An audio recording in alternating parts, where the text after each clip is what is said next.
Salut à tous et à toutes, c'est Sylar, bienvenue sur BreakingPad.fr pour un petit vlog sur Dragon Ball Z, la résurrection de Freezer, également appelé Fukatsu no F au Japon, qui est donc le dernier film tiré du célèbre manga qu'on ne présente plus. Ce serait un affront, surtout pour, j'imagine pour vous, ce serait un affront que de vous présenter la série. Dragon Ball Z, c'est notre enfance. Et donc le dernier film est sorti le 18 avril 2015 au Japon. Et c'est tout récent d'ailleurs, l'annonce date d'avant-hier, et il sortira le 4 novembre chez nous. Donc ça c'est une très bonne chose, parce qu'on sait que Battle of Gods avait quand même pris énormément de temps à sortir. Battle of Gods était le film précédent. Là pour le coup, le film devrait sortir le 4 novembre, comme je vous le disais. Et ça c'est une très bonne chose pour nous, étant donné que ça nous permettra de voir le film en... Je sais pas si ce sera en VF par contre, mais je pense que oui. Les doubleurs avaient dit qu'ils étaient d'accord.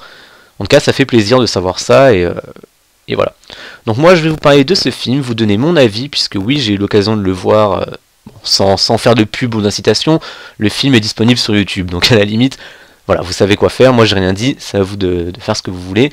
En tout cas j'ai eu l'occasion de le voir, donc en plus c'était en plutôt bonne qualité, c'était en espagnol malheureusement, donc je parlerai pas des doublages, mais en tout cas je l'ai vu et je vais pouvoir vous en donner mon avis. Je suis pas un expert du cinéma ni rien, je suis juste un grand fan de DBZ, et donc c'est pour ça que j'ai envie de vous donner mon avis sur ce film. Étant donné que je sais que vous appréciez les vidéos sur DBZ en général. Alors au niveau du scénario, c'est tout simple, Freezer est de retour, comme le nom l'indique. Alors pour info, il y aura du spoil, je tiens à le dire dès maintenant, donc ne restez pas si vous ne l'avez pas encore vu, ça va être du spoil. Je peux pas en parler sans spoiler, parce qu'il y a des choses qui sont quand même, qui valent le détour. En tout cas au niveau du scénario, Freezer est de retour, parce que oui, deux soldats, il y a le soldat qui a pris sa place et un sbire ont décidé de le ressusciter avec les Dragon Ball. D'ailleurs c'est assez marrant puisque quand il ressuscite en morceaux. Chose assez incohérente, étant donné que Shenron dit aux généraux qu'il est impossible de ressusciter Freezer, ou alors il sera ressuscité en morceaux. Sauf que quand je prends l'exemple de Krillin, quand Krillin s'est fait péter par Freezer sur la planète Namek, il a été ressuscité sans problème. C'est pareil pour tous ceux qui se sont pris des trous dans le ventre, il n'y a pas eu de problème lors de leur résurrection, donc bon. Je pense que c'était vraiment pour le côté comique. Du coup il réapparaît en plusieurs morceaux. Ces soldats le recollent, bien comme il faut.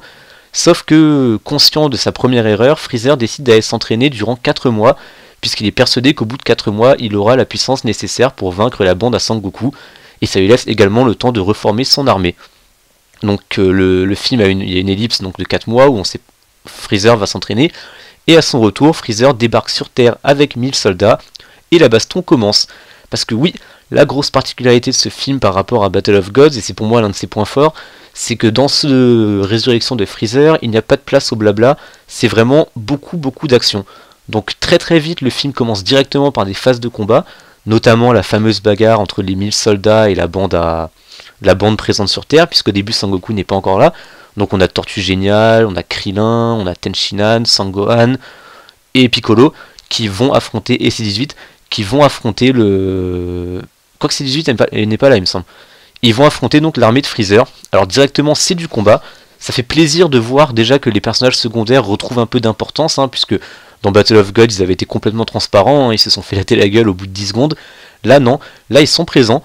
On retrouve également Beerus et Whis, donc le seigneur de la destruction, le dieu de la destruction, qui était le héros, qui était l'antagoniste principal de la série du film Battle of Gods. Là il est présent. Bon, il n'a pas vraiment d'impact, il est juste là en tant que spectateur et pour le côté un peu comique du truc, parce que oui, c'est également très comique. Ça fait plaisir, parce qu'en voyant en fait ce film, on a vraiment l'impression de revoir le DBZ d'avant. C'est-à-dire que l'équilibre entre combat, humour et dialogue est quand même parfait, puisqu'au final il n'y a pas de blabla incessant, les phases sont drôles mais pas lourdes, et les combats sont somptueux, parce que ça reste, on est en 2015, donc vous vous doutez bien que niveau qualité c'est impressionnant. Mais ça fait quand même plaisir de savoir que ça a été géré à ce niveau-là. Le film dure à peu près 1h30, et l'1h30 passe toute seule. On ne se rend même pas compte de ce qu'on regarde, puisque c'est tellement bien que ça en devient chouette. J'aimerais parler, c'est là que je rentre dans le spoil vraiment, c'est que ce qui avait fait vraiment le fer de lance de la communication du film, c'était la nouvelle transformation. Parce que oui, la particularité de Freezer, c'est qu'après son entraînement, il a débloqué une nouvelle forme, donc il a appelé Golden Freezer. C'est un peu un Freezer Super Saiyan si vous voulez. Et donc il est revenu beaucoup plus fort, tout en oubliant que de son côté, Sangoku lui s'est entraîné avec Whis, donc le majordome entre guillemets du dieu de la destruction. Et Sangoku a également une nouvelle forme avec les cheveux bleus, qu'il appelle donc le Super Saiyan God Super Saiyan. Donc c'est même pas expliqué honnêtement dans le film, il se transforme hyper rapidement, il justifie ça par une phrase en disant simplement que c'est la forme divine en Super Saiyan, et basta, le combat commence.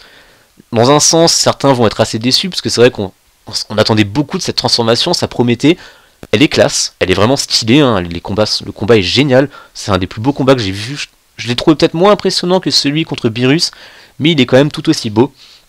Et du coup on s'attendait peut-être à en savoir un peu plus sur ce fameux Saiyan aux cheveux bleus, mais non, c'est justifié à l'arrache et on avait reproché que dans Battle of Gods l'explication était vraiment trop grosse et que ça tournait un peu n'importe comment. Voilà, pour le coup au moins le problème est réglé, c'est expliqué à l'arrache, c'est comme ça et c'est tout.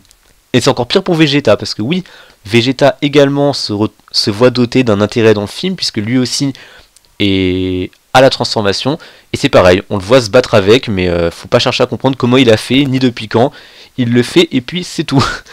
Mais en tout cas, quoi qu'il arrive, c'est un film que moi j'ai énormément apprécié, puisque comme je vous le disais, l'équilibre entre combat, humour et dialogue est vraiment bien maîtrisé. Et du coup, c'est un progrès par rapport à Battle of Gods. On sent que les fans ont été écoutés, on sent que la Toei, malgré tout ce qu'on peut lui reprocher, a vraiment bien bossé le coup. Et pour moi, ça reste un très bon film DBZ que je vous conseille. Bon, maintenant, je vous conseillerais d'attendre qu'il sorte en France, hein, puisque de toute façon, il sera en Blu-ray en plus, donc n'allez pas le regarder sur YouTube, ça en vaut pas la peine. Mais moi, c'est que je l'ai vu il y a 2 semaines, et à l'époque, c'était pas encore annoncé, et j'avais pas envie d'attendre. Bah, l'impatience me perdra.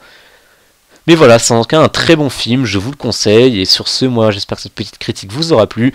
Si vous voulez en savoir un peu plus, j'ai écrit un petit article, donc n'hésitez pas à aller le lire, hein, ça fera toujours plaisir. N'hésitez pas également à nous rejoindre sur Facebook, Twitter, et moi je vous dis à la prochaine. Allez, salut tout le monde.